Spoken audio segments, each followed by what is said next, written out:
Hello, and welcome to the Physical Therapy Owners Club podcast. I'm your host, Nathan Shields.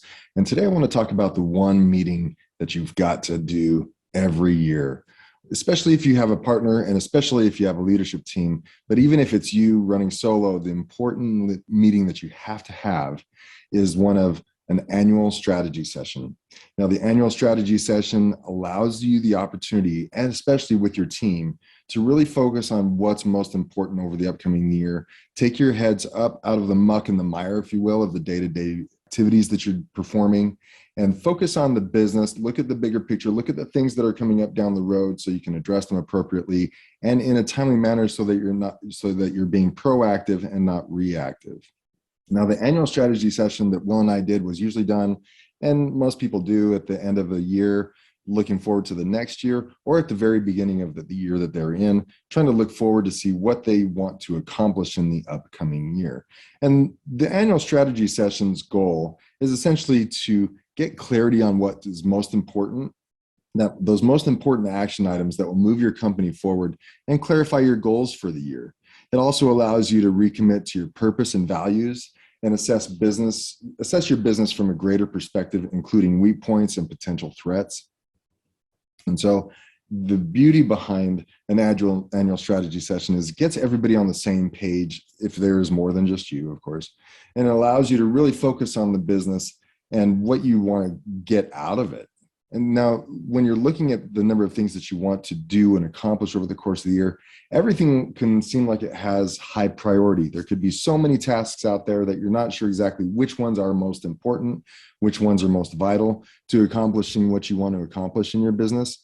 So it's my recommendation that you do this on an annual basis so you can, like I said, move your company forward, clarify your goals, reassess your purpose and the values, and then get a 30,000-foot perspective, really reassess your business from a greater perspective, including the weak points and the potential threats that are coming up down the road.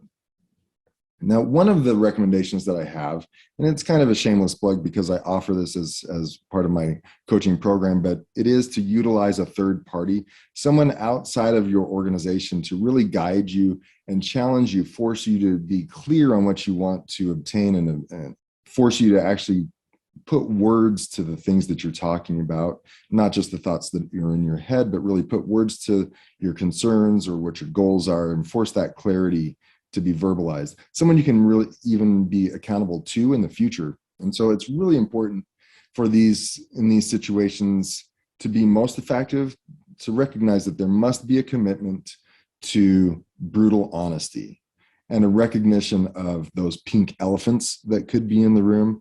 Now, a lot of you might not have heard of pink elephants before, but the pink elephants are the 500-pound gorillas that are sitting in the corner, the sacred cows, if you will.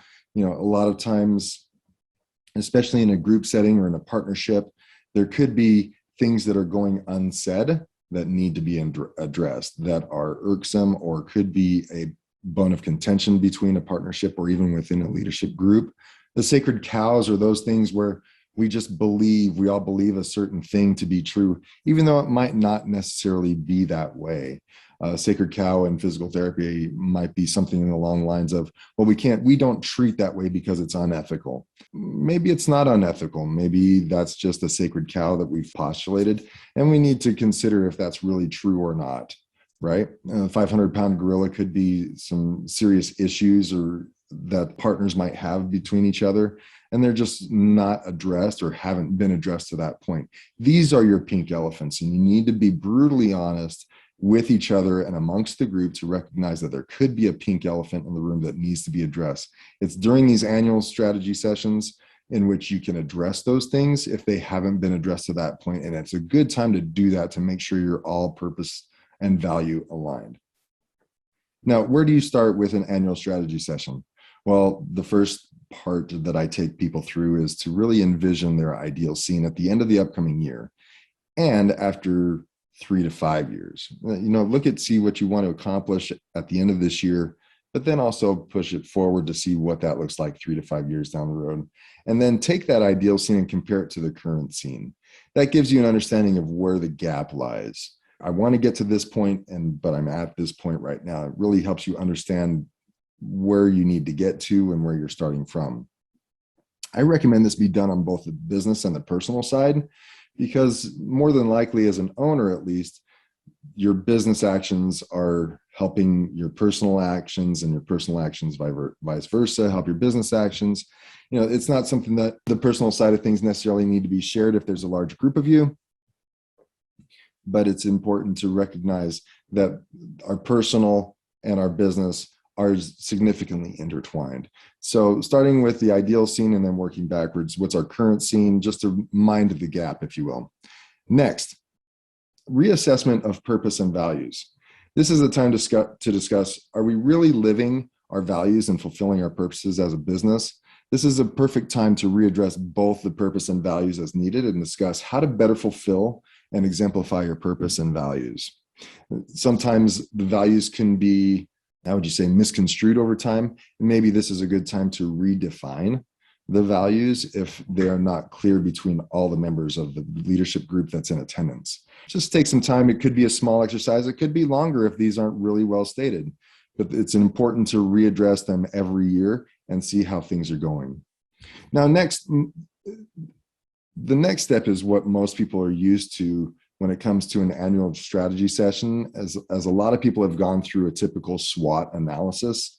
And SWOT is an acronym that stands for strengths, weaknesses, opportunities, and threats. And a SWOT analysis allows you to really address what your strengths of the businesses are. What are the weaknesses? What are the opportunities that are afforded to us in the upcoming future? And what are the threats that we see on the horizon or are currently existing internally? One of the weaknesses of a SWOT is that it doesn't really assess past performance. However, that can be noted and addressed in the weaknesses and threats section of your analysis. So properly recognize, we didn't do things right, this thing right in the past year. And this is where it lays currently as a weakness or a threat that still currently exists and needs to be addressed going forward, right? So most people do this SWOT analysis, and that's about where they start. They do this, they take a few minutes to write down the SWOT and then maybe put some goals associated with it. Well, if you're really doing this right, and I should say this up, and I should have said it from the forefront, this annual strategy session should be done in about a 3 to 6 hour period, depending on what you're really assessing and the size of your business. If you're doing it within a single 30 to 60 minute period, then that's really not enough time to discuss, analyze, assess. In fact, I recently did an annual strategy session with a client, and it took us from 10 a.m. in the morning up until 8 o'clock at night. And this was a single practice. So it really takes some time to hone in on what's happening within your business. And in order to do that, you really have to take the time and set aside the time to do it. This is a great opportunity if you have a leadership team to maybe do a getaway, go someplace off campus, away from family, away from the business, go to a business center, conference center, maybe stay overnight at a location, and have dinner together after the fact. This is a great opportunity to do one of these getaways and to go through this annual strategy session, right? So next, after doing the SWOT analysis, it's important to break all of these down, right? Strengths, weaknesses, opportunities, and then flip those that are weaknesses and threats into opportunities. So it's not that you're just taking those and saying, oh, that's an opportunity now. Rather, just reword it. So if you were to say, one of the weaknesses of our organization is that we don't have a completed policy and procedure manual, right? How would you flip that? Well, you would flip that by saying, we have a completed policy and procedure manual. That's one of our strengths, and that's an opportunity we could take advantage of. And if you wanted to take it further, if one of your strengths was, well, we have a great leadership team, you could say, we have a strong policy and procedure manual that is supported by a strong leadership team. So that would be an opportunity to address in the upcoming year.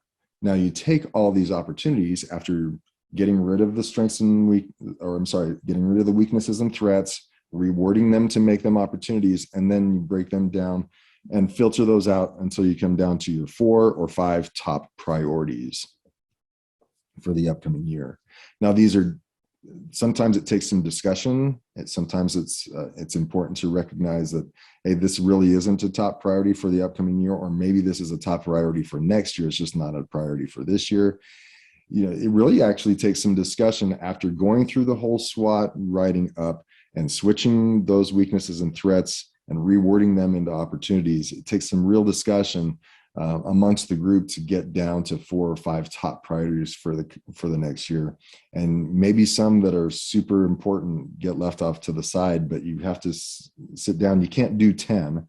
You have to break it down and get to maybe 4 or 5 top priorities for the year. So break it down, filter it down to 4 to 5 top priorities. Next, set goals for each of those priorities, goals that would be accomplished, preferably, of course, in the next year. So each priority gets a goal associated with it that is measurable, right? We still have to remember the SMART acronym when it comes to these goals, but make sure it's measurable and can be accomplished within the next year. And then work backwards and set quarterly goals for each priority and goal, along with some initial action items. It's really important to make sure these goals, of course, are measurable, but it's also important to then next assign those action items, assign these priorities to members of your leadership team if you have one. And that's the beauty of doing this whole exercise with a leadership team, is that some of your leadership team might be aligned with certain priorities, or actually within their department are actually responsible for those priorities and the goals to be met. For example, if you have a marketing goal, of course, and you have a marketing person, of course, that person is going to be responsible for that goal and that priority for the next year to get that goal accomplished. And that gives them a lot of inspiration, but also accountability to achieve that. So it's really important to do this with other team members if you're able to. It's important to get their insight.